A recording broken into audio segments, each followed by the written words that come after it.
Olá, pessoal! Nessa nossa primeira aula de gramática, nós vamos ler uma letra de música do compositor Arnaldo Antunes. A música chama-se Fora de Si.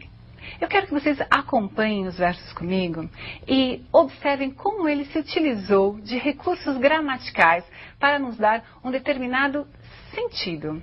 Leiam junto comigo e observem. Vamos à letra? Atenção! Eu fico louco, eu fico fora de si, eu fico assim, eu fica fora de mim. Certamente você, em sua casa, no seu dia a dia, não diria, nossa, hoje eu estou fora de si. Você diria, eu estou fora de mim. A concordância do eu, pronome reto, seria com o mim, pronome oblíquo.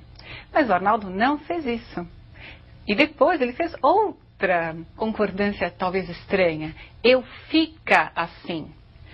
Quando eu leio eu fica, eu penso no ele, é ele quem fica, não eu fica. Muito bem, vocês vão me dizer, não entendi, ele está errando de propósito?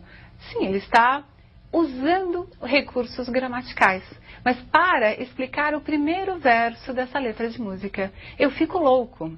Observem que ele diz eu fico louco, eu fico fora de si. Ele já está se desdobrando em uma terceira pessoa quando incluiu no segundo verso o pronome si, que deveria concordar com ele.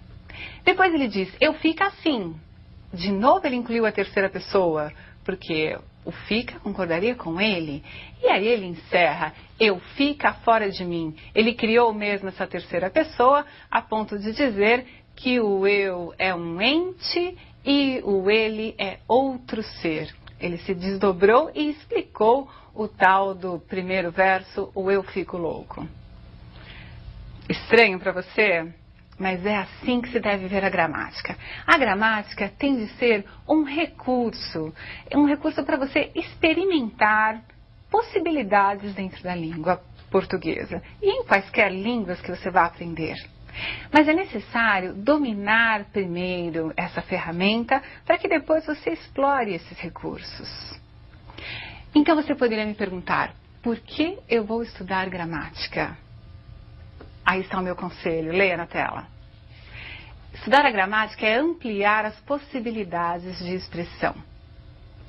Esse exemplo do Arnaldo serviu então para nós entendermos o que são esses recursos gramaticais. Alguns chamam de licença poética, não importa. Você também pode fazer isso, desde que você conheça a ferramenta e a utilize como um instrumento. Vamos começar então a entender essa ferramenta. A gramática é dividida em várias partes. Uma dessas partes é a sintaxe. Hoje eu vou me preocupar em ver com vocês uma parte da sintaxe, e é assim mesmo que se pronuncia, sintaxe e não sintaxe, como alguns querem, né? Então, a sintaxe trata de quê? Bom, a sintaxe trata da relação que as palavras possuem dentro de uma oração. Vejam comigo na tela um exemplo de como uma palavra, em situações diferentes, vai ganhar funções diferentes. Eu ganhei uma blusa. Blusa é um substantivo. Todos sabem que nomes de coisas, de seres em geral, chama-se em gramática substantivo. A blusa era nova. A blusa continua sendo nome de algo, continua sendo um substantivo. Mas na relação de blusa com o ganhei e com o eu, a blusa é o objeto da ação verbal. Eu ganhei o quê? Eu ganhei uma blusa. Muito bem. Quando blusa foi colocada num outro contexto, ela passou a ser o elemento central, o elemento sobre o qual se está falando. Ela passou a ser não mais o objeto que recebe a ação, mas sim o sujeito. Então observem que se a sintaxe estuda as relações das palavras dentro da oração, só é possível chegar a uma conclusão de uma função sintática se nós analisarmos a oração. Você já passou várias vezes pela situação de ter de fazer análise sintática? Eu sei disso e todos têm dificuldades, porque não é para se decorar absolutamente nada. Você tem de pensar o que essa palavra está fazendo aqui nessa oração. Começando pelo básico, o que é oração? Oração é qualquer enunciado que contenha um verbo. Isso é uma oração. E é importante que você também entenda que nesse primeiro momento de sintaxe, eu não vou dizer que determinada palavra tem determinada função. Eu vou dizer, esse termo exerce tal função. Vejam, é necessário que vocês entendam que palavra é diferente de termo. Vamos ver um exemplo.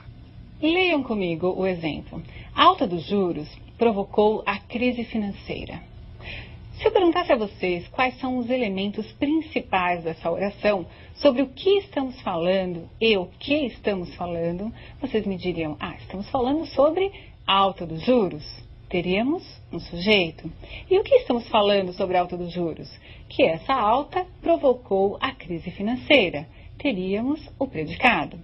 Observem, portanto, temos dois termos essenciais, o sujeito e o predicado. Mas o sujeito é formado por 4 palavras. O predicado é formado por 4 palavras.